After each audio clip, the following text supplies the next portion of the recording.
There's no chance unless you take one and the time to see the brighter side of every situation. Na, na, na, na, na, na. Leave it all to me. Leave it all to me. Leave it all to me. Just leave it all to me. That was beautiful. That was really beautiful. Okay, ready? 1, 2, 3, 4, 5, Hi. 6. Oh, sorry. Oh. Hi guys. Oh, welcome back to another episode of To My Younger Self. The #1 support network for students and graduates. Made by young people for young people. It's Alicia here. And it's your girl, Praise. And today we are back with another solo episode. Yes, Woo! we are.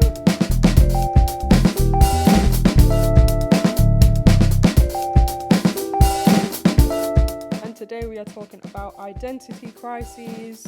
So the whole process of feeling lost in life, not knowing your purpose or who you are, and finding yourself. So we're going to talk about our personal experiences with that topic, and also just give a few tips on how to deal with having an identity crisis. Excited? Yeah. Are you? Yeah. Okay, great. Yeah. So, of course, with usual scheduling, we're going to get into our vibe of the week. And I know we actually both know ours today, so I'm very happy. And I think ours is linked in terms of what it is. Yeah. So you tell me and our listeners what your vibe of the week is for today. I forgot, and I just said it. You literally just said your hair curls. Oh yeah, that's it. That's one. I actually have two. Sorry. So my vibe of the week this week is a curly hairbrush, and it's gone viral on TikTok. So you might know what I'm talking about if you do have curly hair. It's basically, I tried to find the name of it. There's not really a name for it. It's called the curly hair defining styling brush. If you are watching on YouTube, actually, you can have a look. If you can see from all the way over there. Do you think they can? No. Well, basically what it does is it smooths down your hair, and then it has these little ridges at the side which separates your curls. And then look at my can you see that? It's like gone into little ringlets. Yeah, look, it's cute. like it's just so defined. And I thought, this is gonna be a stupid purchase, and That's cool. Do you use both parts of it? Yeah, so basically I'll brush it with that and then use those ridges to separate it, and it's really cool and it's really good, so I recommend. I also this morning knew my vibe of the week would be hair related. Is it? So for everyone with 4C hair, I found a routine, like a final hair care routine for wash day, which I'm finally really, really happy with, and I can't take any credit at all. So Princess Lola, if you're watching this, this is my friend who recommended this to me. And basically the two products are firstly the As I Am Clarity shampoo. Oh, and yeah. I woke up at 4:30 a.m. this morning to wash my hair because I have a hair appointment this evening. And I use the As I Am Curl Clarity shampoo. And what this does is it strips your whole hair of any oils, dirt, build up, completely strips it. And when I say I literally felt my hair, like I could hear the squeaky clean of it, that I felt like it was so dry. But then after that, you go in with the Redken shampoo, which has argan oil in it.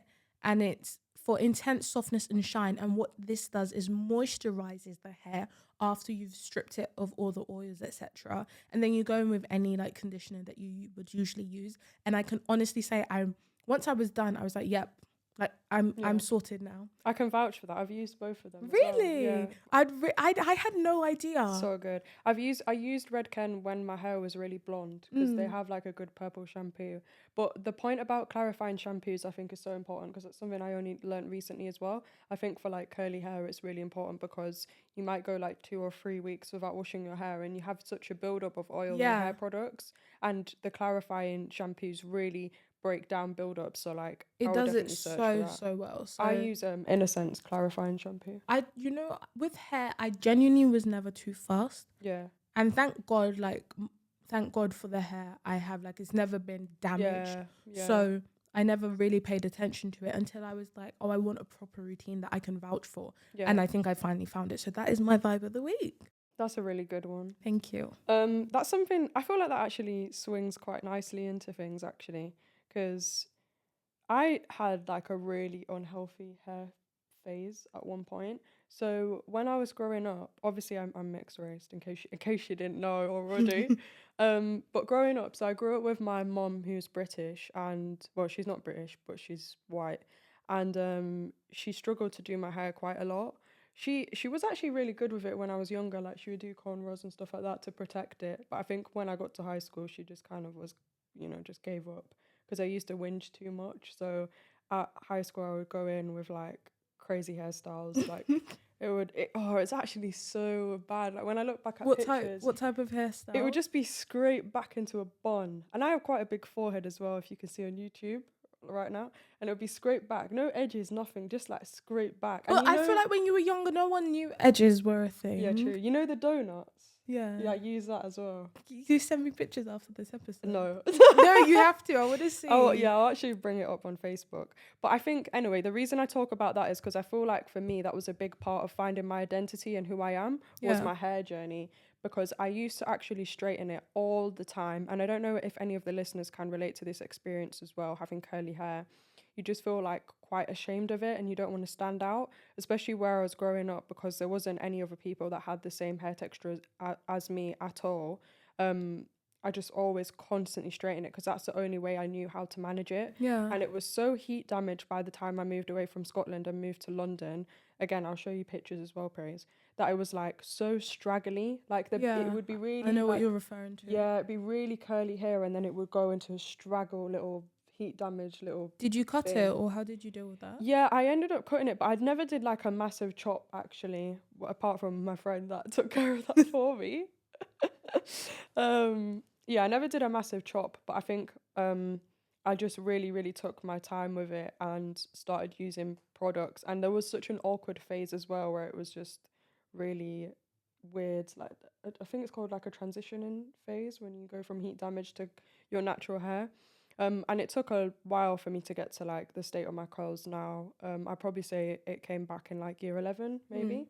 And for me, that was a big part of finding my identity as well and regaining that part of myself that I was hiding for so long. I think that's really interesting because I was speaking to a friend earlier in the week, or actually, I can't remember who it was, but we were talking about how, like, at school, I was always very fine with how my hair was that I would go in with my natural hair like this, or I'd go in with a ponytail, or I'd go in with braids, and I never cared at all. And I think that came from my mum, because from like a very young age, she was not adamant about me not like using. Have you heard of like texturizer? Yeah, I had that as well. Yeah, which softens your hair. But she was adamant on me never using that. Yeah. So like I never have. And then also not using heat on my hair other than like a blow dryer. Yeah. So I'd never straightened my hair up until maybe like I'm 22 now, so maybe like 21. Wow, really? And that was only by someone else doing it. Partly because I didn't trust myself and because I've never used like straighteners before. Like, what am I going to do? Yeah. So I think because of that, my hair has always been like something that I'm very proud of, but it came from my mum because she does the exact same thing. I do remember though, when I was having that conversation with my friend, I remember one time I went to school and my hair was like curly or in like natural, how it is. And this guy in my year was like, you know, I love I know you're happy with this, but I really do prefer you with like straight sorry. with like straight ponytail hair, like truly. What did he say back? I literally just looked at him because we were friends. Like, that's the thing. Like, I'd say I was friend. Yeah, like we were friends. And he was obviously white. That makes me so mad. That actually makes me mad. It was just upon reflection. No, even in that point in time, I knew why he was saying that. Like, I knew probably to him, straight hair is more acceptable or just like the norm. So that's why he's obviously going to have that view. But even to say that out loud to me, I was ridiculous. Like, what? But I think the discussion on hair is quite an interesting part of like your identity and how you're perceived or Yeah. how you view yourself. How And I you view think hair is yourself. honestly a great way of expression. Yeah, it really is. I actually have a few similar experiences to that guy as well. When I was in school, a lot of people used to call me Sideshow Bob because I have quite a big afro. And like, I feel like I'm the type of person I laugh Wait, along. sorry. Sideshow Bob. Yeah. What does that mean? Do you not know who Sideshow Bob is? I'll show you. It's a cartoon character. Anyway, at the time I used to laugh along with it because I thought like, as you know, as you all know, I laugh at absolutely everything. But then look, That's from The not Simpsons. Nice. That's not nice. That's not nice. That's not nice. Sorry. And like, yeah, like it's all fun and games, haha. But it's actually not because it's just like, oh, because I look different to everybody else. You know, let's pick on Alicia and call her Sideshow Bob. And then another experience I had, this was mad actually. When I was in Scotland, I remember I had a sleepover with like 5 other girls for one of the girls' birthdays, and her mum actually came in, and I feel like this is not the first time, but this was like a microaggression, I guess. I think I remember you saying this. Have I but told say you it, this? say it. Yeah. Her mum came in and was like, oh, because we're all going to go into the hot tub. And the mum was like, oh, girls, make sure you all tie your hair up. And then she specified and was like, oh, because I don't want to see any long afro-y curly hairs stuck in my hot tub. And obviously, for more context, everyone else there had straight hair apart from me. So I was just like, I felt so embarrassed. Do you know what I mean? Like being singled out like that by a parent. And like little things like that would happen quite a lot. So, I mean, that probably contributes to why I wasn't comfortable and why I felt like I couldn't be who I am and all this kind of stuff and had to straighten my hair to fit in and 100%. I think another experience I had, like challenges with my identity, like growing up mixed, was with makeup. So I had like very, very severe acne as a teenager. I still have it a little bit, but nowhere near as what it was. It was really, really bad. And so when I was like 12 years old, I started experimenting with makeup and I would wear a full face to school, like full face At of 12? foundation. Yeah, at 12. Like I wore more makeup at 12 years old than I do now. Like cut creases, eyebrows, lashes, foundation. That's actually why I'm good at makeup because I had all my experimentation when I was like 12. But, sorry, I don't want to cut you off, but I was thinking about this earlier and I was saying to myself, because I wanted to buy foundation, and I cannot buy makeup by myself unless another girl is there with me because I have Well, I'm the perfect girl to go with you. genuinely little to zero no Knowledge. experience with makeup. And I thought it's because I have brothers, so I never have like an older sister to like teach me. But then I was like, surely not all girls Yeah, with because I don't siblings that are boys feel this way. Yeah, because I don't have any older sisters Yeah. as well. My sisters are really young. But one thing I used to do when I was applying this thick makeup when I was like 12 years old is I'd buy like shades lighter than my skin complexion, which is really sad. So I used to wear like Was that intentional? yeah, I used to wear like lighter shades of foundation to like blend in more.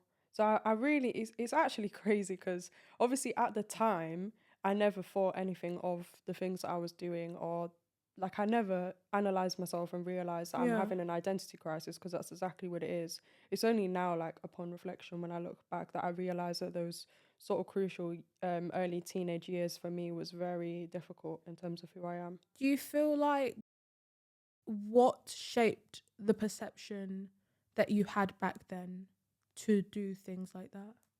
Like, do you feel like it was comments from external people, or was it things you saw online? Was it TV shows you were watching, or was it internalized? I think it was purely what I was seeing in front of me. I think like it is really difficult for any mixed race person or black person to grow up in small remote villages where there's no one around you like that looks like you because I know you also went to a predominantly white school, but at least you lived in like such a vibrant city where you see a lot of culture around you and you're raised like in a strong black family, I guess. Yeah, I don't know. I don't think it was the vibrant culture. Yeah. I'd more so say it was like my family. Your family, yeah, because remember I grew up with my white side of the family as well. I wasn't really in touch with my black side of the family at all. So I think that I feel like it's a common thing that a lot of mixed race children go through. If not every, I feel like probably 90% of mixed race people go through it, but it's just not really spoke about. But this sounds weird, but I think like when I was around 12 years old and when I started wearing makeup and stuff, I started to obviously like have an interest in boys, and I noticed that the boys there where I lived in Scotland, it seemed like they only liked girls that looked a particular way, like the Eurocentric beauty standard. And so I feel like I was trying to conform to that. I don't know I if you experienced that. I wouldn't say I. Mm, I think you saying that is something which I think, yeah, because I'm sure that's bound to be the case. Yeah. Anyways, or at least when I was younger, I remember particularly in a year 8 science class, and it was more so like this guy, another guy in my class was like, your lips are just so big. Yeah. Like, why are things they like so that. big? Things like that. That's bad. And I literally remember where we were sitting, like we were all doing a group task. And I remember him saying that.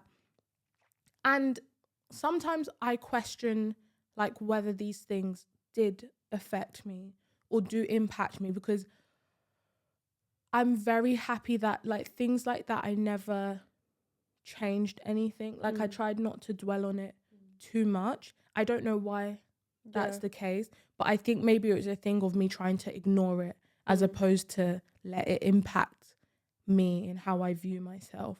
How do you feel like you gained a clear sense of identity? Because it feels like you didn't struggle.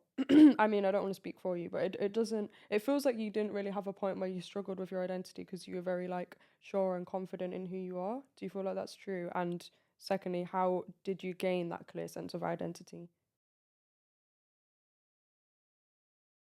Um, I would definitely say like I'm a work in progress, the same way like we all are. But I think that's what I saw myself as. Like I didn't see myself as like who I am now as like the final version of me. So when it came to identity, I would only say the time I fully started like thinking about my identity was when I got to uni. Yeah. But it was because obviously there are so many different people there, and it was the first time where I felt like I was in an environment where, not that I wasn't accepted for me, but I felt very different to the people that I was around. And so I didn't know whether me being who I am is acceptable. And it was those things that made me think about my identity of who I am as a person. And then that's why I started persistently wanting to ensure that everything I saw as part of myself in terms of who I am. Because I feel like when it comes to identity, it's not solely one thing. Yeah. Like your so many different identity can be your background, your ethnicity, religion. your religion, your hobbies, all those different parts of you. Makes you who you are. Exactly. And that's why I just wanted to make sure that I either continue with the things that I feel like are part of who I am and consciously be aware of things that are part of my identity but might be different to someone else, and not let someone else change that in me. Yeah. But I only do think when I got to uni was when I was like, eesh, I felt very uncomfortable. Not in who I am, but Why do you think that was, that change for you in terms of going into university? One example which I can like my sole example was, I've mentioned before that I went to a predominantly like white and Asian school, I'd say. And so like certain things for me had never been a thing, whereby like, well, actually different factors, but for example, one thing was probably like makeup. Yeah. But I never wore makeup in school. It wasn't until uni where I started wearing makeup, for example. I'd never worn a wig before. And I think maybe online, or like, not part of being black, but like lots of girls who are black wear wigs. Yeah. And I didn't know how to. Yeah.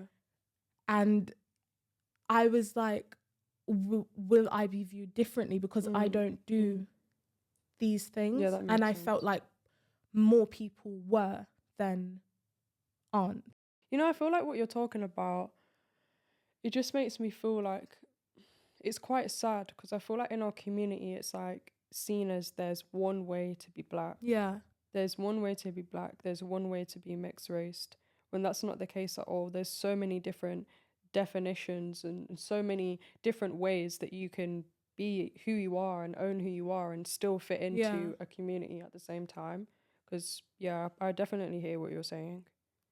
Yeah. Um, Do you feel, but sorry, to answer how I felt like comfortable in my identity, yeah, I'd say is probably just, and I'll attribute a lot of this to my family yeah, in terms of just constantly reaffirming that you should be happy with who you are, and that like I shouldn't let anyone ever change me. I yeah, should only just try to better myself and grow and develop as a person. yeah. And like, why wouldn't you love who you are? Yeah, that's true. I think it really is a journey. It really, really is. Like, I'm obviously, it's funny actually, because obviously I said in previous episodes that I'm on my journey of self love. But if I actually look back, I've really have come a long, long, long, long way 100%. from when I was 12 years old to now.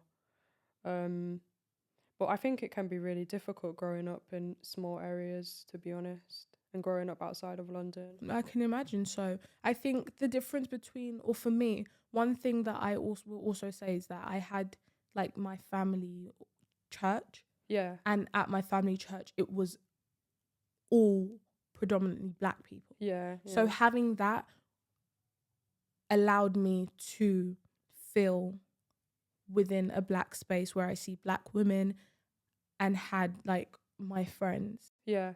I think, sorry, and I just thought of something else. Another thing for me as well, I think why I struggled with identity is because I moved around so much too. Because I was always the new girl. I was always a passing face at school. I went to like 11 different schools before coming to LSE, lived in about 5 or 6 different cities across the UK.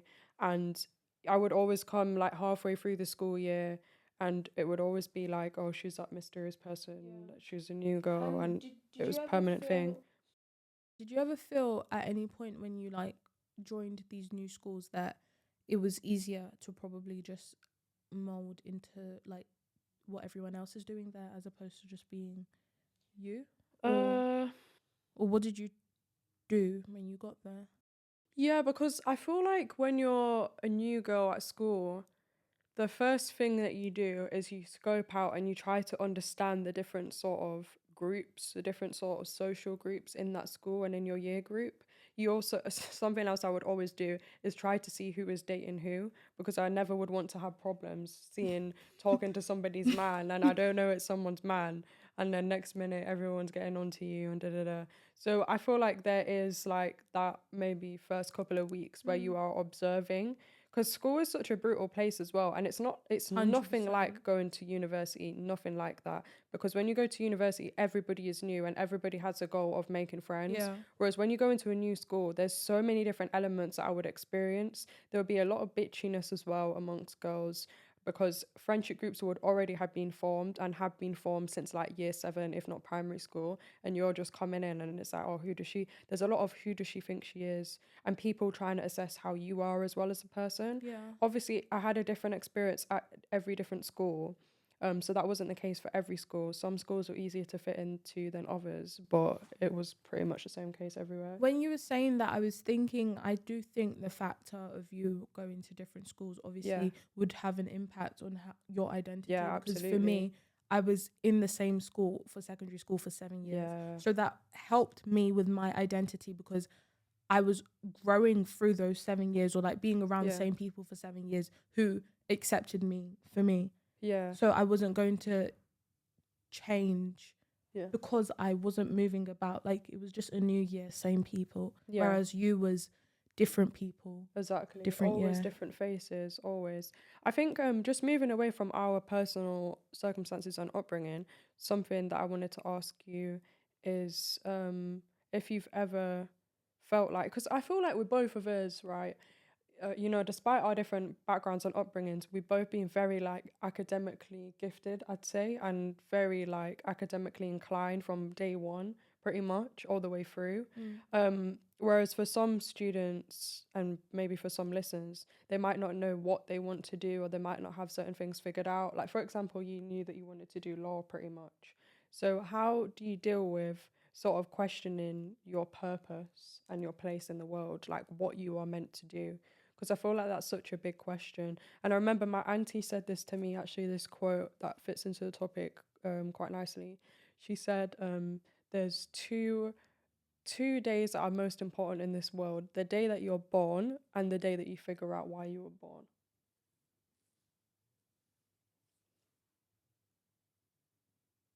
Deep. I think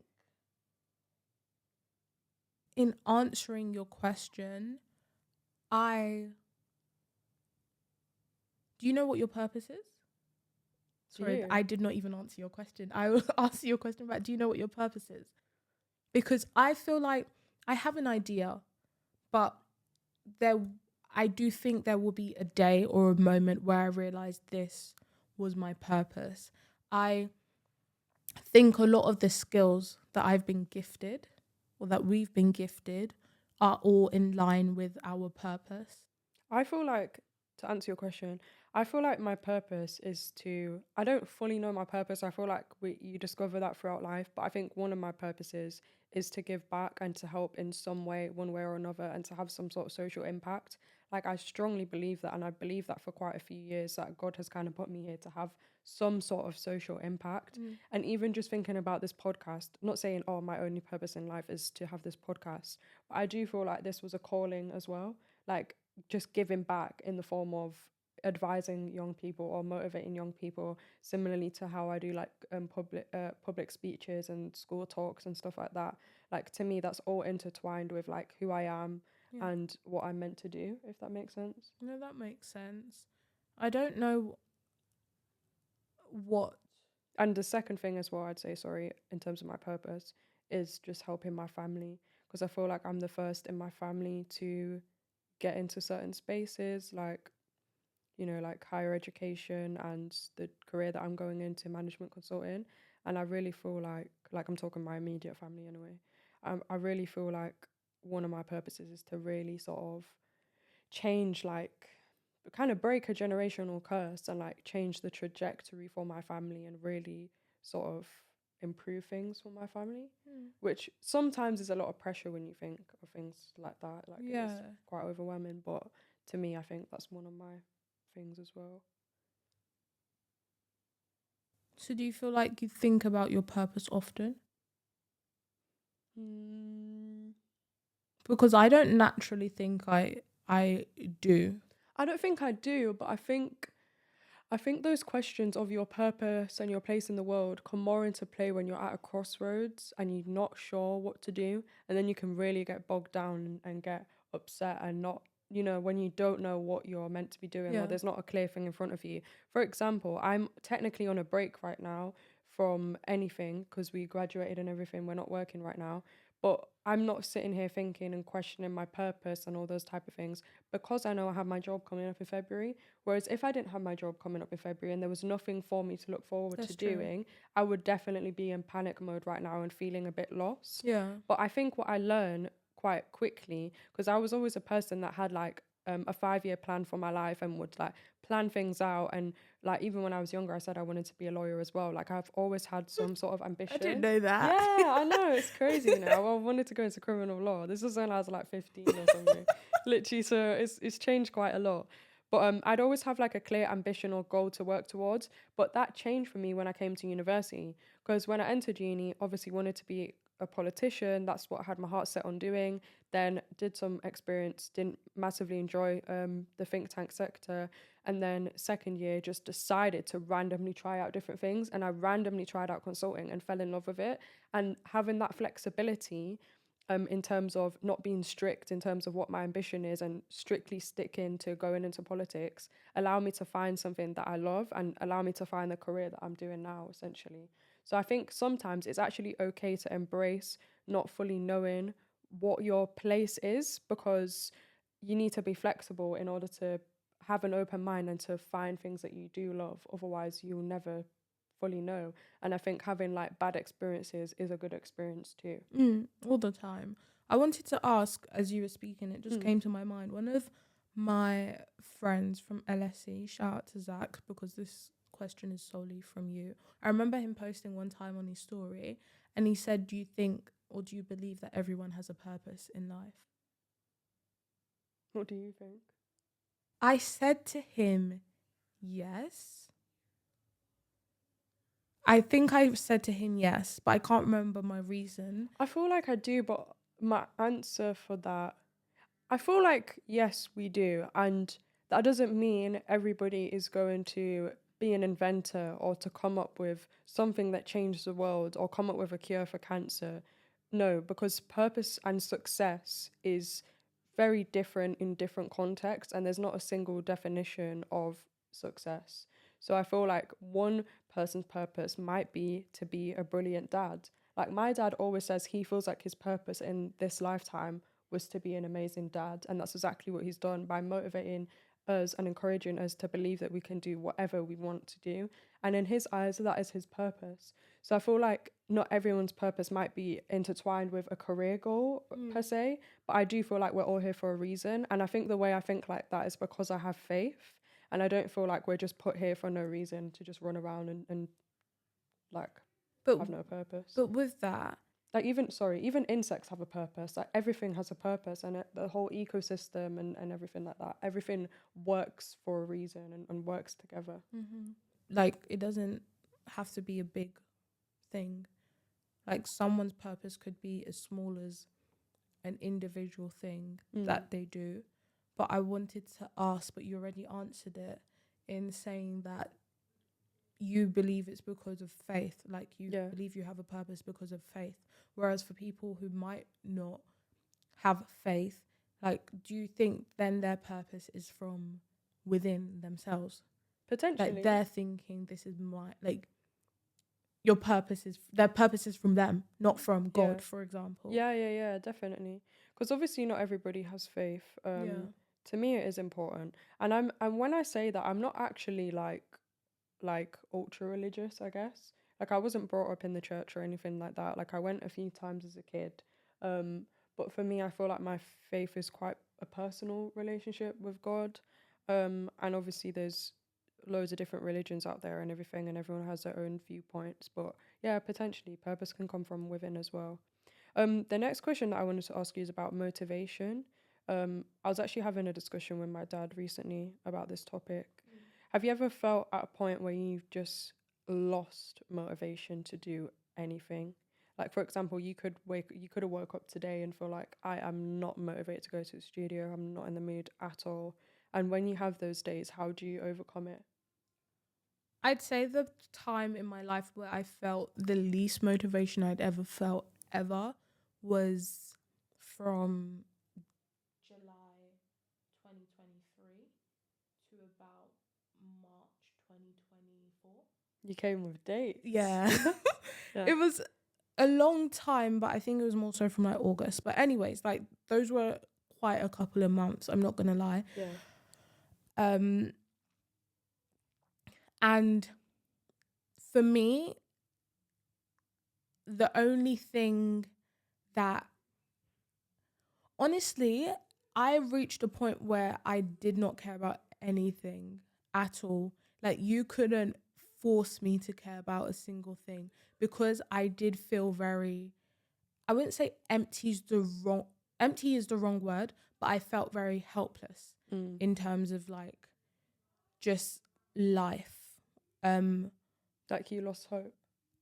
Not even losing hope, but I think I was just questioning a lot or very confused. And it dates back to two people I'd lost in my life at that time. And because it was the first time I'd ever experienced that, I literally questioned every single thing. And because I couldn't find an answer, or I couldn't find an answer, I struggled to do anything because I was like, what's the point? So like even starting the SQE or starting studying again, I would do it but I'm like, what's the point? So that lack of motivation persisted on for a long period of time. And I'm not really too sure what kicked me back into like get up mode, but it was more so deep within Mm-hmm. myself, in that I realized I don't want to continue this way. And Yeah. I obviously continued living my life. Like, I went traveling, like I persisted in doing all these other things, but I also knew deep down that I wasn't happy. Not, I felt like I'd lost myself because of how confused I was in that time. And then I started therapy around that time or towards the end. And in doing that, it helped me like realize all the things I thought I didn't care about, I actually really do. And so therapy was one of the things that helped me, but also the motivation came from like remembering I've worked so hard for certain things, and despite this time feeling really hard, it will pass. Yeah. Or it will get easier. And that's why I was more motivated to get out of the space I felt I was in at that time. And I also learned to cherish like the smaller things in life, whether it's spending time with my smaller things, like my friends aren't small, but like simply just sitting with people in silence, or going out places, or watching a movie with my mum. Like, those things are It's a privilege. That many people can't do. And it's being able to recognize that that is something that someone is probably dreaming for. That is why I should appreciate the position I am in. And not time waste, but make sure, like, you have to get up. You have to get up, because no one else is going to get you out of there. Yeah. That is really true. Forgiveness is a big thing. Yeah. A massive thing in terms of moving on from past events, and I did also want to say that I do feel like it's also necessary to recognize that, one, when it comes to like parents, it's quite difficult, because we said this like personally, how it, and everyone says it now, like, it is your parents' first time being parents. Like, they've never done that before, they've never experienced it before. So there's obviously no one way to raise a child, and there's no one way which is perfect to raise a child. So there's difficulty in that. And I also feel like the whole recognition of mental health as a thing is still very, very new, and is still very, very recent, at least predominantly in the last decade, where people actually acknowledge that mental health is a thing. Literally. And so for many people, and I feel like many older people, they've been going through life without that acknowledgement that literally they might have a mental health. And there's so much stigma around it as well. Exactly. And so that's why it's very difficult. Like, I feel like it's difficult to get the support you need when certain things aren't recognised, and when there's so much stigma around it as well. Or you don't believe it yourself because you don't think it's a thing. Exactly. But the next question I was going to ask you, another deep question, is, do you like the person who you are today? You know what? I actually do. That's good.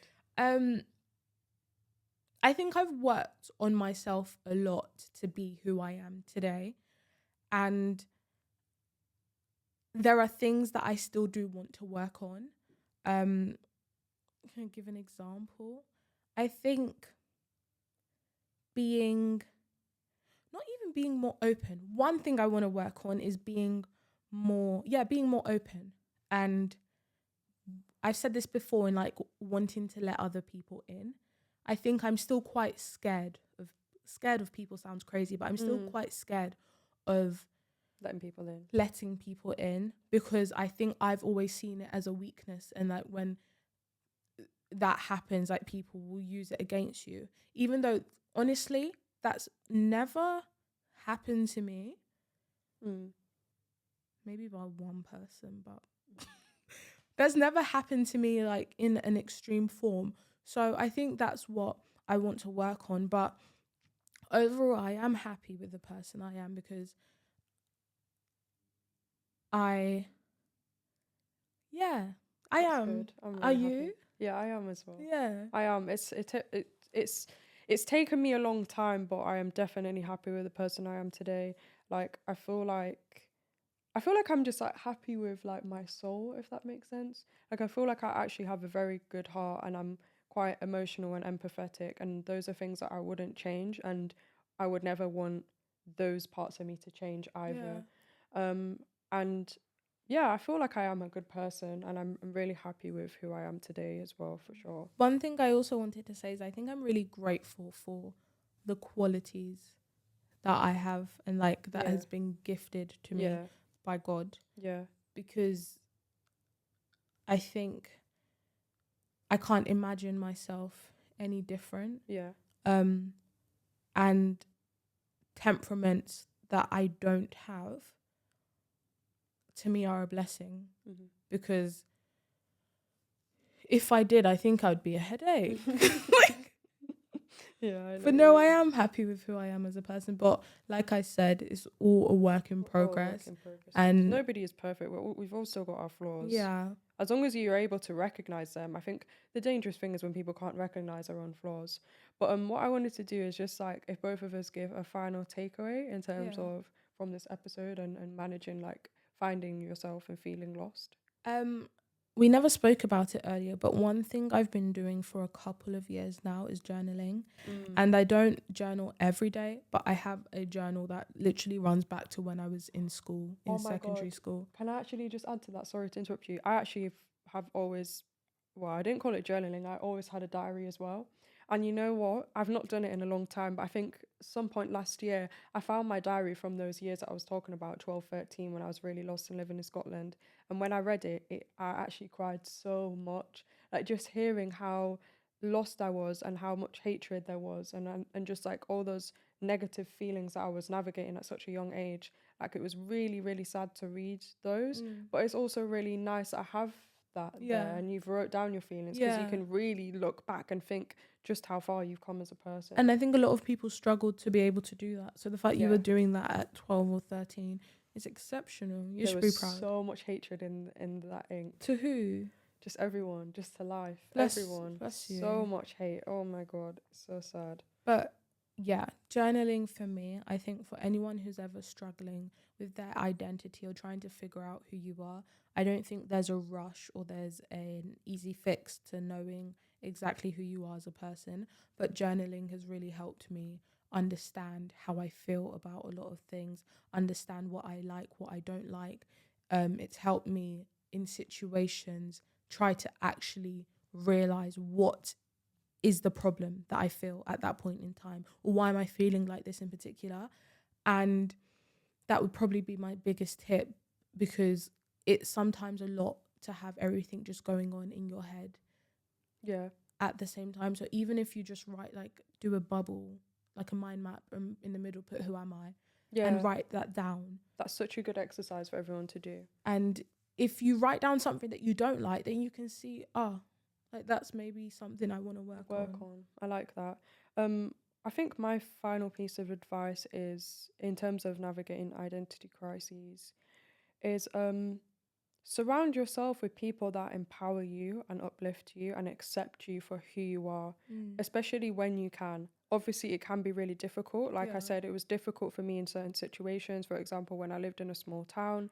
But even then, I did find some incredible friends that I'm still friends with today, like Kiva, who really accepted me for who I was and made me feel so much better as a person. And it's okay to cut out people out of your life, even if it's temporarily, that aren't serving you and that are contributing to making you feel lesser, like, and are contributing to making you feel lost and not accepting who you are. For example, I'm sure my mum wouldn't mind me saying this, but there was a few years where me and her didn't speak, actually, and I think it did wonders for our relationship.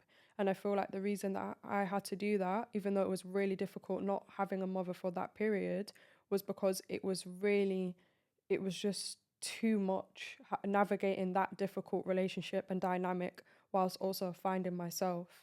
And I feel like love has to come from within. You have to love yourself first before anybody else can love you, or before you can kind of pass on that love to others. Yeah. And I think it's okay to take time with it. It is a process, getting out of identity crises, but just remember that you are beautiful, how you are, how you look, color of your skin, texture of your hair, all that jazz. Like, you are beautiful, you are designed the way that you are, you have a purpose in this life, you have a place in this world, you matter to so many people, even if you don't realize it. So just, yeah, take time with yourself and give yourself grace, which I think is something I say quite a lot on the pod. Give yourself grace. And you matter to us. You do. You really do. And with that being said, oh wait, sorry, last final piece of advice is, at some points it's okay to feel lost, and it's okay to lose motivation. For example, when I was saying that I was lost in terms of my career, not knowing what to do, like, sometimes embrace that uncertainty, because it's really exciting actually, and it is a beautiful part of life. Not everything needs to be figured out to the T, and it's okay to leave wiggle room for uncertainty. yeah, I wanted to add that there was a point in my time at university, probably my final year, where I was really confused in terms of what I wanted to do, because obviously I'm at uni for law and I had my job that I knew I would be starting, but then I hit a point where I was like, is this really what I want to do? And I found myself constantly questioning it, to the point where it burnt me out so much, until I had a conversation with someone and she made me realize everything takes time and there's no need to have a solution today. So I can feel this way about something, but that shouldn't stop me from living my life exactly how I want to and living as I should.